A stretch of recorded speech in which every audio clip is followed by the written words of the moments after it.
Hey everybody, David here, and today I want to tell you how you can watch the DC animated universe in chronological order.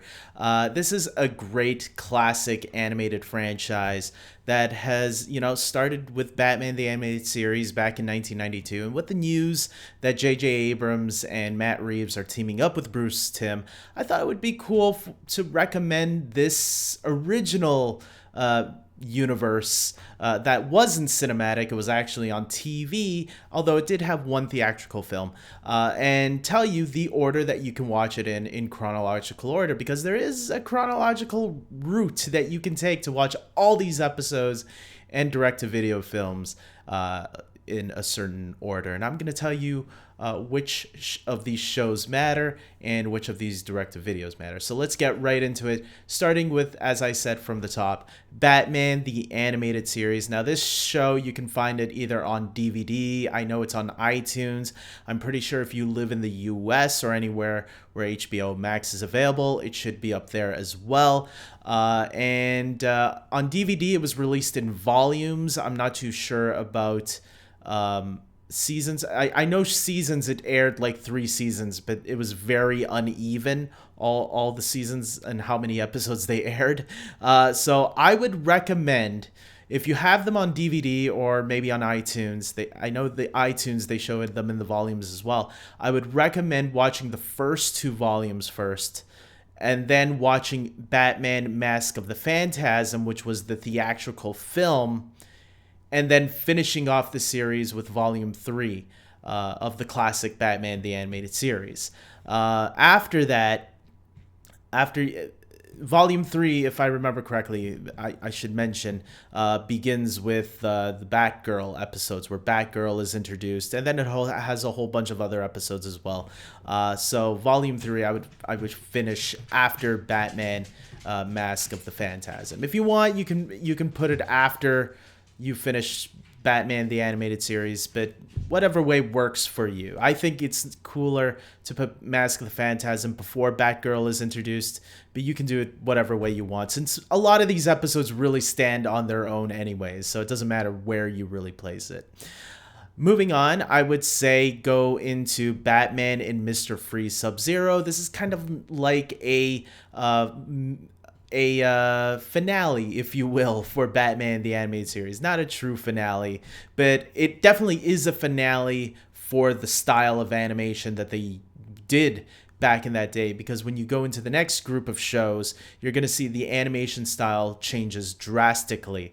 They look a lot more how do you put this? They look more easier to draw, I guess I would say. Well, the drawings, the animation in the original Batman animated series looked more not complex, but a lot more stylized. This would be more simpler, I guess. So I would go into Superman the Animated Series right after Batman and Mr. Freeze Sub-Zero. Once you get to episode 31 of Superman, that's when I would recommend to watch the new Batman Adventures. That's when they redesigned all the characters side by side with Superman, because they did air side by side. And if you start at episode 31, it should be right after the 3-part episode World's Finest, where Batman and Superman team up and meet each other for the first time. And after that, there are a couple more crossovers with the two shows, if you will. So if you do watch them side by side, you should start it right after the crossover between Batman and Superman, because then Batman series and Superman series, I just did the list and I saw it, and they actually do end at the same amount of episodes. So when you hit 31 of Superman, that's like the last 24 episodes of that series, and the new Batman Adventures only has 24 episodes. I just checked. So after that, after you finish both Batman and Superman, you can go into Static Shock. A lot of people forget maybe that Static Shock didn't start off as it wasn't initially a spin-off, but it did get integrated into the DC animated universe. It was the only of 2 shows that were not that were not produced by Bruce Timm, but the show did had several team-ups, crossovers with the DC animated universe, mostly with Batman. But there is a Justice League team-up, there is a Superman team-up, and there is a Green Lantern team-up. So you do want to coincide this show. You want to start season 1 off by itself, but then when you get into season 2, that's when you want to start watching Justice League season 1 and 2 coincide with Static Shock, so you can watch them. Maybe you can watch Justice League season 1, then Static Shock season 2, then Justice League season 2, and then Static Shock season 3. Whatever way works for you, or do it the same way I did it with that I said with Batman and Superman, if you really want to. After that, instead of going into Justice League Unlimited right away, I would actually recommend watching Batman: The Mystery of the Batwoman. This is a movie that takes place, I would say, after the events of the new Batman adventures. The reason I would say put it here is because there are some things that are implied on in this movie, that things are changing in Batman's life.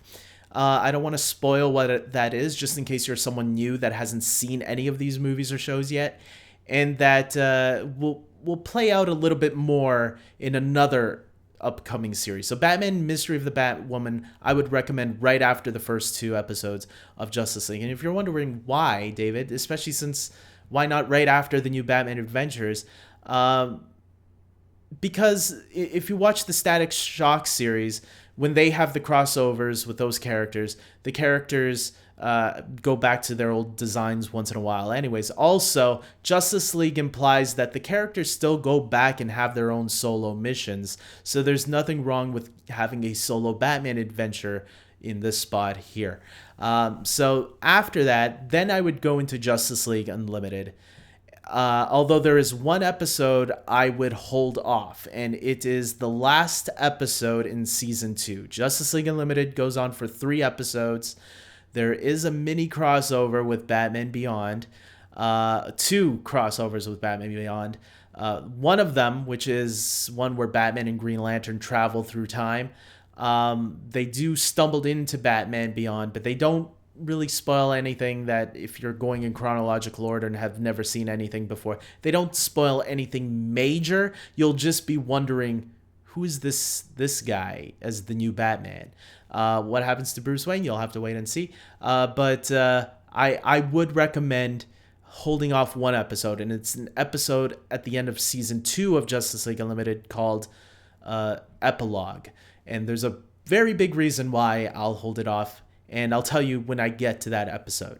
After you finish Justice League Unlimited, holding off the epilogue episode from season 2, then you want to go into Batman and Harley Quinn. This was a more recent direct-to-video that came out in recent years that shows that Nightwing is aging as well. His hair is a little bit longer than we last see him. Batman is still voiced by Kevin Conroy. Harley Quinn gets a new voice, which is a little distracting, but whatever. And then after that, you can go into another more recent direct-to-video, Justice League versus the Fatal Five. This one is in continuity as well. Kevin Conroy returns as the voice of Batman. George Newbern comes back as the voice of Superman from the Justice League animated shows, and Susan Eisenberg returns as Wonder Woman. Those are the only 3 returning original cast members from the Justice League series that return in this. There's another hero, but I don't think he's voiced by the same. Mr. Terrific is also in this movie, but he is introduced in Justice League Unlimited, so keep your eyes open for him. Once you watch those 2, then you can go into Batman Beyond. Batman Beyond takes place 20 years after wherever Justice League ends, according to Bruce Timm anyways. Does that include Justice League versus the Fatal Five and Batman and Harley Quinn? I would presume so.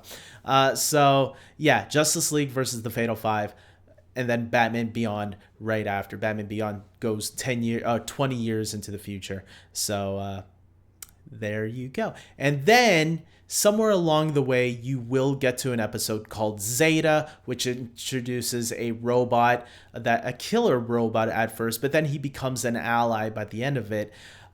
You will get to the Zeta Project when you start season 3 of Batman Beyond. And in season 3 of Batman Beyond, they have another crossover with the Zeta, because he has his own show called the Zeta Project, where he will also have a crossover with Batman Beyond. So when you get to the crossovers did originally air back to back. I believe the Zeta Project episode is the first crossover, which is season 1 of Zeta Project, episode 8, and I forgot what the crossover. I should have got the title, but whatever. And the Batman Beyond episode where the crossover happens again is season 3, episode 12, called Zeta. Oh no, it was called something else. The first episode was called Zeta back in season 2. He's introduced in season 2, but he returns in season 3. I hope I made that clear. So after that, Batman Beyond ends, and you just got one more episode of the Zeta Project, because the Zeta Project lasted 2 seasons. They're not very long seasons. I think they're like 13 episodes each. So not that many episodes, especially if you're not getting into them that much. It's not a big deal. And then after that, you know what? Before you start the Zeta Project season 2, I will recommend watching Batman Beyond Return of the Joker first, because I do feel that's a better conclusion for Batman Beyond, rather than the finale that they had. I would put Batman Beyond Return of the Joker right after the Zeta Project season 1 and right after Batman Beyond season 3. And then you can do Zeta Project season 2, whatever way works for you, okay? And then finally, after you watch the Zeta Project and Batman Beyond Return of the Joker, then you can watch that episode of Justice League Unlimited that I said to hold off, titled Epilogue. Why? Well, even though it is a Justice League episode and there are elements of the Justice League in there, it also is a Batman Beyond episode. Or it feels like it should have been. And maybe it was to kind of give Batman Beyond some tie-ups, if you will. They wanted to tie it up nice and loosely. It's also a perfect episode to leave last from all of this, because the Epilogue episode features many references, not only to Justice League, but to the DC animated universe as a whole that began with Batman, the animated series. There are a lot of Easter eggs that if you watched a lot of these shows, you will be rewarded in this episode. It's literally a love letter to the fans, if you will. There might be a twist or two that might unsettle some people. I remember when I first saw this episode, I was a little unsettled by it. I was like, really? But then the more I thought about it, the more it made sense to me, and the more I was able to accept it as I thought about it a lot more. And I actually do really love it. I think it's one of my all-time favorite DC animated universe episodes from the Bruce Timm verse, or whatever you want to call this universe. So with that being said, guys, that's it. That's the list. Hopefully I didn't make it too confusing.